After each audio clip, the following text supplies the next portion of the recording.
Olá, você que me segue no Rodrigo Silva Arqueologia, nós estamos de volta aqui para mais um vídeo de Tesouros do MAB, onde eu mostro para você as peças que fazem parte da coleção do Museu de Arqueologia Bíblica do NASP. Então aqui você vai conhecendo como essas peças ajudam a compreender o contexto bíblico, a história da Bíblia Sagrada e também a confirmar a historicidade do livro de Deus. Hoje eu quero falar com vocês um pouco sobre alimentação nos tempos da Bíblia. Nós que moramos no Brasil temos o costume de comer sempre arroz com feijão. Eu me lembro que uma vez um americano comentou que passou um tempo no Brasil, eu vi esse comentário dele, e que ele não entendia como é que nós comíamos arroz com feijão todos os dias sem enjoar. Realmente, o arroz e o feijão fazem parte da comida do brasileiro. 90% talvez da nossa população não consegue ter um almoço sem arroz com feijão. Concorda comigo? Tanto é que uma expressão idiomática típica que usamos em nosso país é: eu tenho que garantir o arroz com feijão das crianças. Pois bem, nos tempos da Bíblia Sagrada, havia uma preocupação também com a alimentação, mas o alimento básico não era o arroz com feijão, era o pão cotidiano. Eu vou explicar para você, eles viviam num ambiente agricultural, ou seja, tudo dependia da agricultura, da plantação, do cultivo, da colheita. E quando esses elementos não iam bem, automaticamente a população padecia de fome. Então, nos tempos da Bíblia, aquilo que equivale ao arroz com feijão seria o pão de cada dia. Aliás, você se lembra da oração do Pai Nosso, onde Jesus falou: Pai nosso que estás no céu, santificado seja o teu nome, venha o teu reino, seja feita a tua vontade, assim na terra como no céu. O pão nosso de cada dia, dá-nos hoje. O pão nosso de cada dia. As reuniões cristãs iniciais que envolviam a ceia eram também chamadas de reunir para partir o pão. E eles reuniram para partir o pão.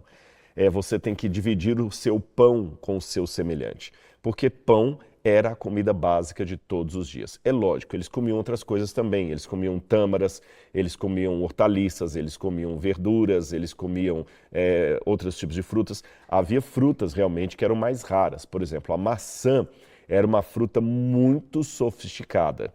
Não era todo mundo que teria o prazer de degustar uma maçã.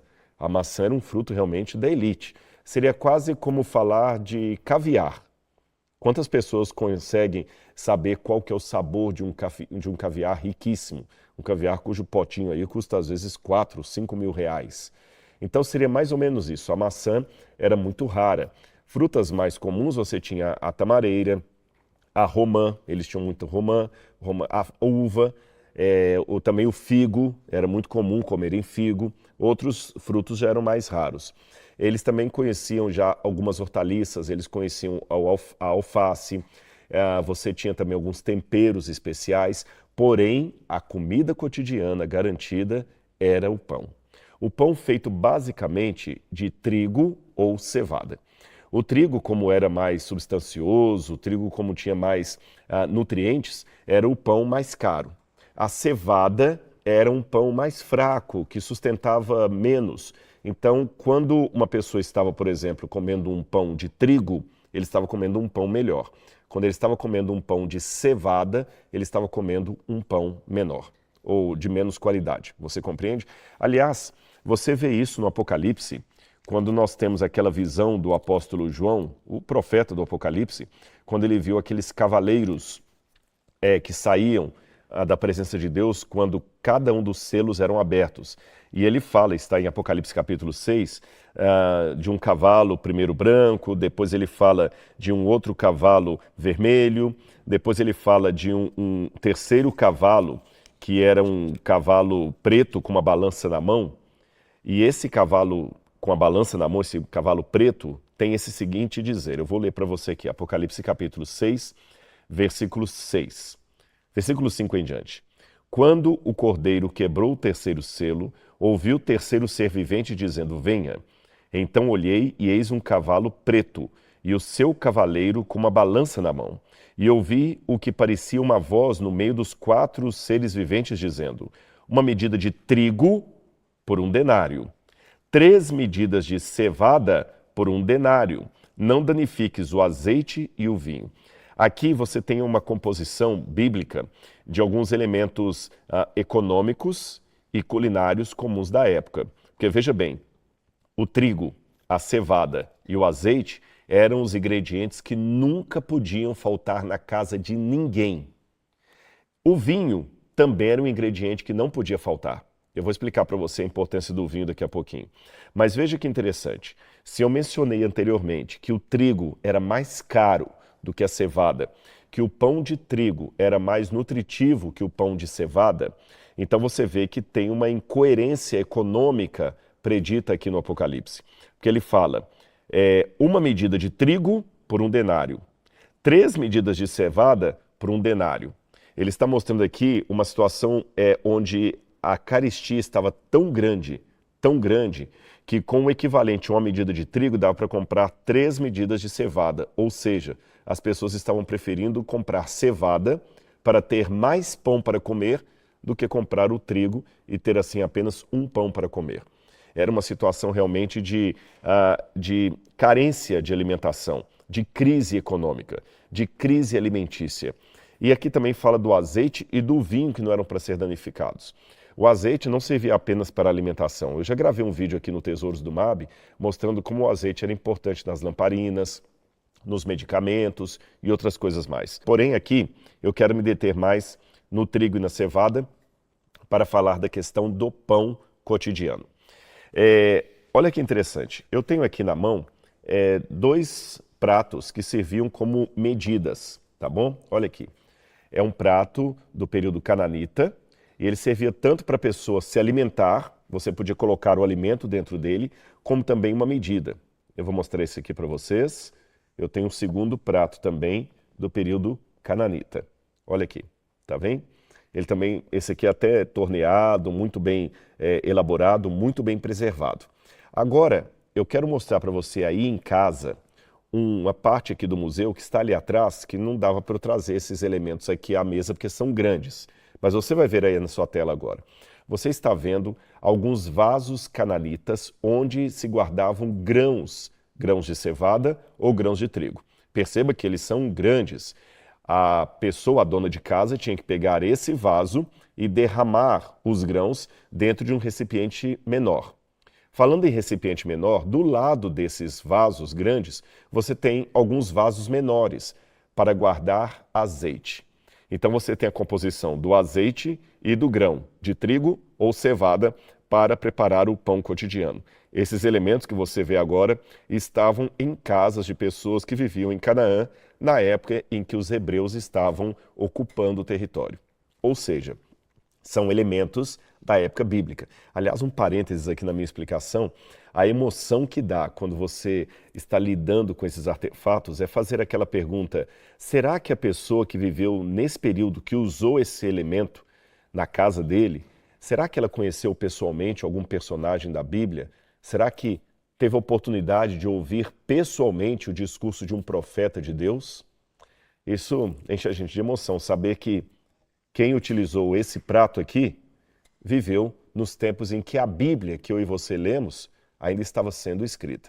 Pois bem, agora que você já viu essa imagem dos vasos maiores, eu quero que você imagine comigo uma situação.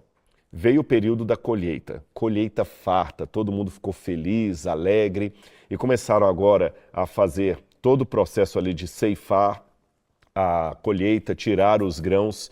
E eles pegavam os grãos, primeiro tinha o processo em que você tinha que debulhar aquele grão, tirar a palha dele. Eles faziam isso através de várias formas. Por exemplo, uma delas era na eira, onde você colocava um animal puxando uma prancha cheia de pedrinhas embaixo, e essa prancha ia debulhando todo aquele grão ali, todo aquele trigo.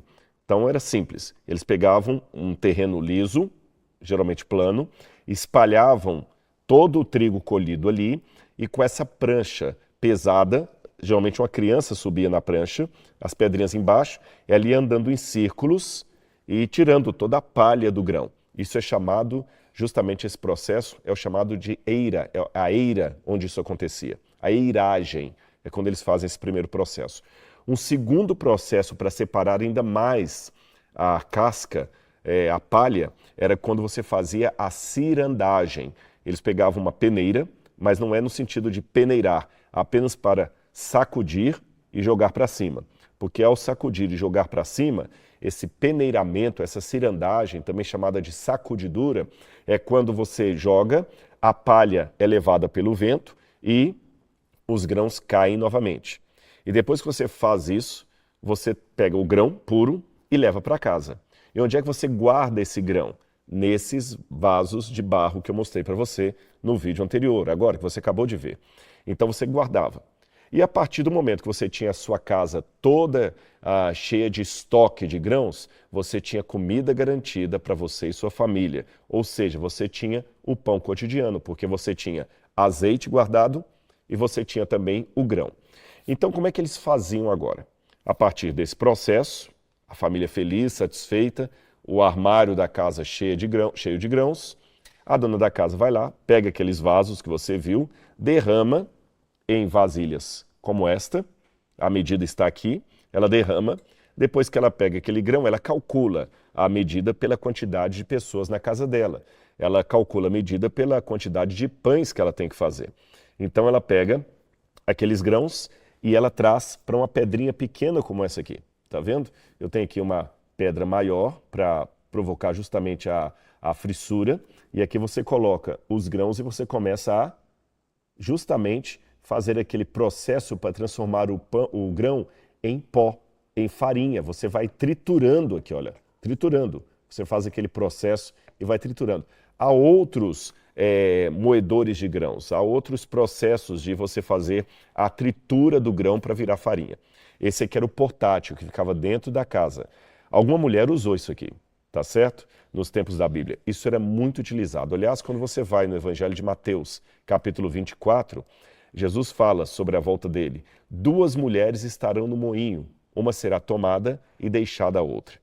Aqui no Jardim da Bíblia, num outro vídeo, eu posso mostrar isso para vocês, nós temos uma réplica de um moinho grande, onde 2 mulheres ficavam fazendo ali o processo de moer o grão para virar farinha.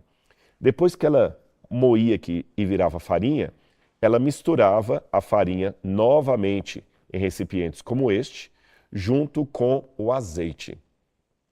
Eles usavam também a farinha com a água, mas como a água era rara, você não tinha água assim à vontade, às vezes a mistura era feita também à base de azeite. Você se lembra de uma situação em que uma viúva pobre foi visitada pelo profeta e ele falou assim, a viúva de Sarepta, dê-me um pouco de pão para mim, algumas traduções trazem, faz um bolo para mim. Ela falou assim, eu não tenho em casa nem farinha, nem azeite. Na verdade, eu tenho só um pouco de farinha e azeite. Eu vou fazer um bolo para mim e para o menino comer e depois morrer. Ou seja, ela não tinha mais esse estoque de comida em casa. O que tinha sobrado era o suficiente apenas para fazer um último pão. Algumas traduções trazem um último bolo e depois ela morreria com seu filho de fome. Mas o profeta acabou multiplicando o azeite da viúva e a farinha também. Nós vamos falar disso daqui a pouco. Agora, qual seria a circunstância que levara aquela viúva a estar desnutrida? Eu vou explicar a você. Na época bíblica, como eu falei, as pessoas dependiam da agricultura. O plantio, a colheita, a preparação do grão. E lá chove pouco. A chuva é sazonal. E fora do período da chuva, não dá para você plantar trigo, porque o solo fica muito duro, como pedra. O solo precisa estar irrigado, ele precisa estar umedecido, ele precisa estar molhado para que você possa plantar isso. Senão não adianta, você vai plantar e não adianta, não tem o que fazer. Está duro como pedra. É lógico que hoje, com irrigação artificial, com outros elementos tecnológicos, as pessoas conseguem plantar coisas até fora de época, mas no tempo bíblico não. Então olha a situação de uma família típica de Canaã no período do Antigo Testamento.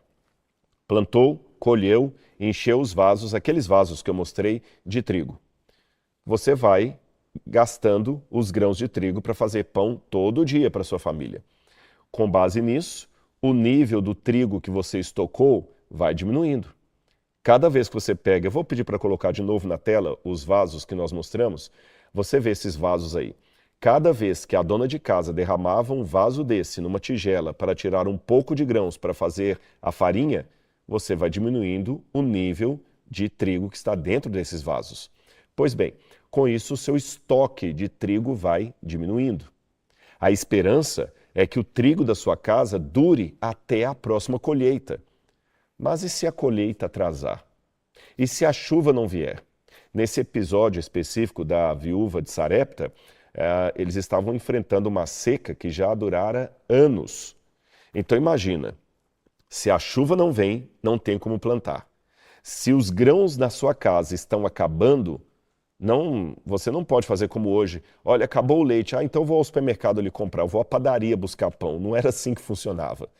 Você dependia do estoque que você tinha para todo o período. Na verdade, alguns governos estocavam comida num armazém público, num silo, para que as pessoas pudessem comprar na época da fome. Então, existem casos realmente de armazéns públicos. A Bíblia fala de José do Egito, que sabendo de antemão que haveria de chegar um tempo de angústia, de fome, ele mandou que os egípcios estocassem comida.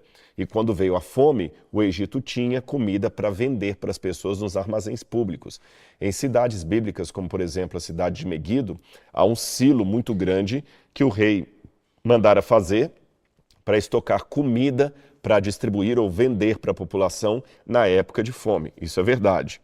Mas está muito longe essa realidade de um supermercado na esquina, onde você individualmente pode ir lá comprar pão, porque vai receber visita no final de semana e você vai lá e faz a sua feira. Não existia isso. Não existia a dona de casa saindo com o carrinho, indo lá no supermercado comprar. Não, as pessoas estocavam a comida em casa para durar a maior parte do tempo, de preferência até a época da próxima colheita. Porque fora disso era muito complicado você ter lugar para comprar comida. Você entendeu? Agora imagina de novo a situação da dona de casa. Está diminuindo o estoque de grãos e a colheita não vem porque não tem chuva, não dá nem para fazer o plantio.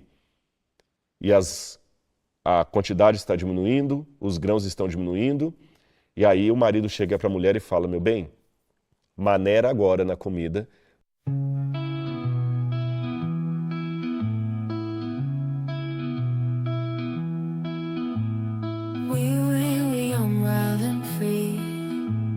Chasing dreams by the sea, echoes of a distant melody.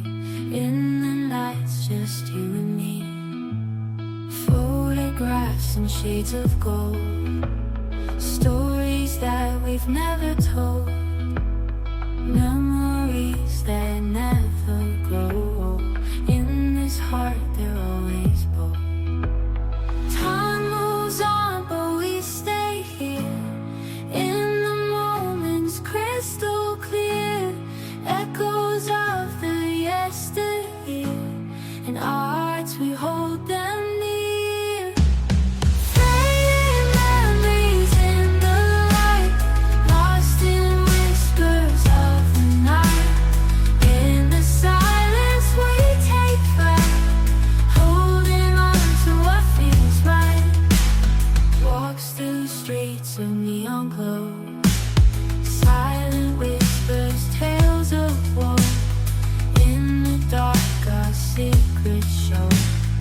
In this art our love grows. Time moves on, but we stay here.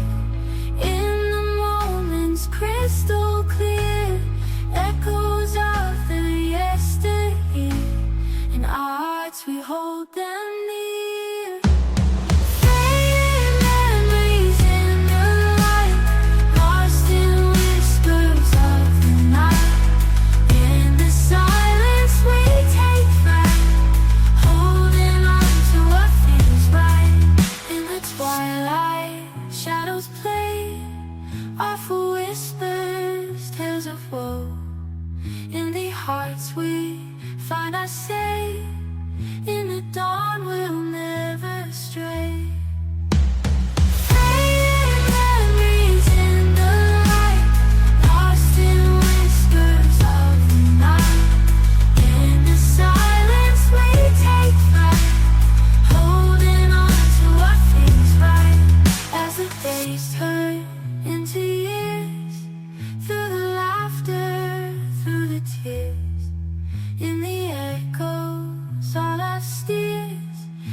these dreams we face our fears.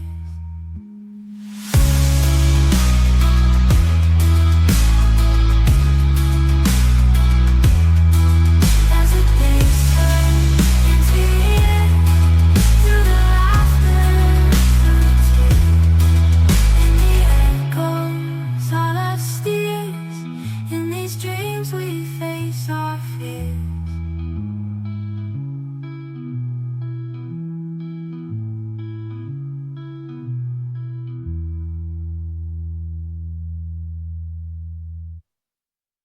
Porque não temos nem indício da vinda da chuva, não temos como plantar nem colher. Ela está bem, mas as crianças estão com fome, mas elas vão ter que contentar a comer agora a metade da porção que elas comiam para que o grão dure mais tempo. Tudo bem. Aí diminui agora a quantidade da refeição. Imagina o drama. As crianças, papai, mas eu ainda estou com fome, mas é só isso que vamos comer hoje. E passa-se o tempo e a chuva não vem, não dá para plantar nem colher, o estoque está diminuindo. O marido tem que dar agora uma condição ainda mais severa. Meu bem, nós só vamos agora comer dia sim, dia não. Mas, meu bem, e as crianças? Então vamos fazer o seguinte, as crianças comem todos os dias, os adultos só vamos comer dia sim, dia não, para economizar. Chega um momento que ela fala, meu bem, as crianças ainda estão com fome. Fala assim, mas vamos ter que restringir até a alimentação das crianças, porque realmente a chuva não veio, não tem onde comprar, não tem colheita, vamos passar fome. Agora imagina a situação. As crianças, papai, eu estou com fome, mamãe, eu estou com fome. Mas você não pode comer. Mas tem grão lá dentro do armário ainda. Faça pão para a gente, mamãe. E ela fala, eu não posso fazer para vocês, queridos. Mas mamãe, a gente está com fome. A gente está com fome. Não posso fazer. O pão para criança naquela época é diferente do pão para criança hoje. Hoje nós vivemos numa época, pelo menos uma boa parte da população, é lógico, há fome no mundo hoje, mas eu digo assim, pessoas que estão assistindo esse vídeo, na sua maior parte, não tem problema de desabastecimento em casa, concorda comigo? Há muitas pessoas passando necessidades de comida, de bebida, de abrigo, eu sei disso. Mas normalmente a classe que consegue consumir internet tem comida em casa. Então nós não sabemos bem o que é a fome. Hoje criança, ele até enjoa de comer, ele não quer comer, ele brinca com a comida. No passado não era isso. Lembra aquele show de crianças, o Chaves? Que o Chaves ficava louco por causa de um sanduíche de mortadela. É diferente de uma criança hoje que a hora que quiser comer está lá. Um chocolate para uma criança dos anos 40, 1940, é diferente de um chocolate para uma criança do século 21. Porque uma criança de 1940, qual a chance que ela tinha de comer um chocolate na vida? Então um pedacinho de chocolate assim para ela era o céu. Não é a mesma sensação de uma criança hoje que chega na casa do avô e tem um monte de bala e chocolate à vontade ali. Na Páscoa ganha um monte de chocolate. É diferente. Então, nos tempos da Bíblia, o pão para uma criança era uma coisa maravilhosa. Tanto é que uma das maneiras pedagógicas que as mães tinham de ensinar a criança a ler e a escrever era o seguinte, elas faziam pequenos pedaços de bolo ou pão e colocavam com mel de tâmara uma palavra, uma letra. E a criança tinha que olhar para aquilo que a mãe desenhou ali e acertar a palavra, acertar a letra. Se ela acertasse a palavra e a letra, ela tinha o direito a comer aquele pedaço do pão. Entendeu? Então, para a criança, era um estímulo para aprender. Ó, se você falasse a letra correta, que eu estou desenhando aqui com mel de tâmara, você vai poder comer esse pedaço. E a criança, Aleph, acertou, pode comer.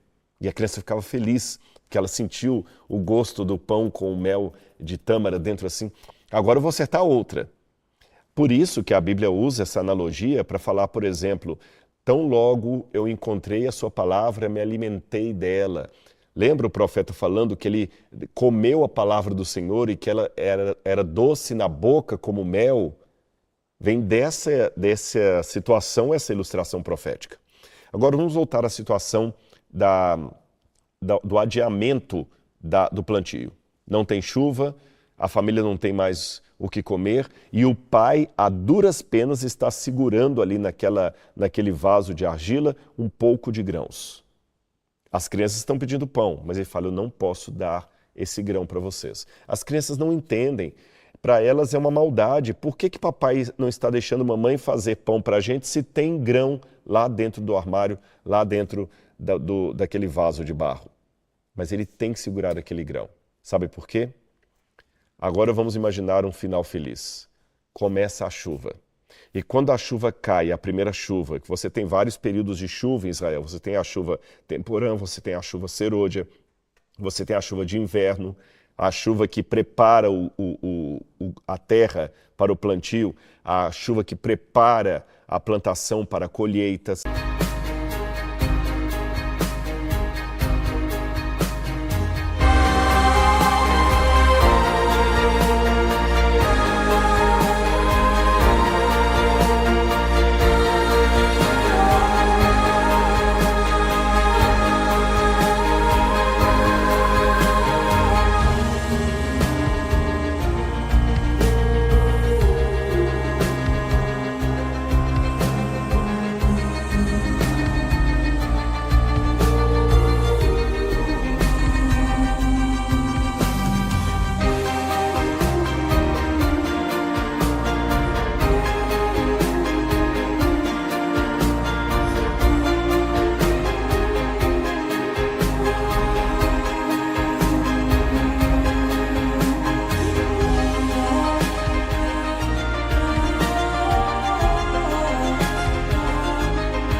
Várias chuvas diferentes. E vem a chuva agora, umedece todo o solo, a terra está agora o barro bem molinho e várias poças são feitas. Agora o pai pode pegar aqueles grãos que estavam em casa e jogar nessas poças d'água e começar o plantio. Aí, depois de muito tempo, vem a colheita daqueles grãos e a família tem pão todos os dias, sem precisar fazer esse refinamento ou essa limitação do que comer. Você percebeu o processo? O pai pega aquele grão que é para fazer o pão e joga sobre as águas.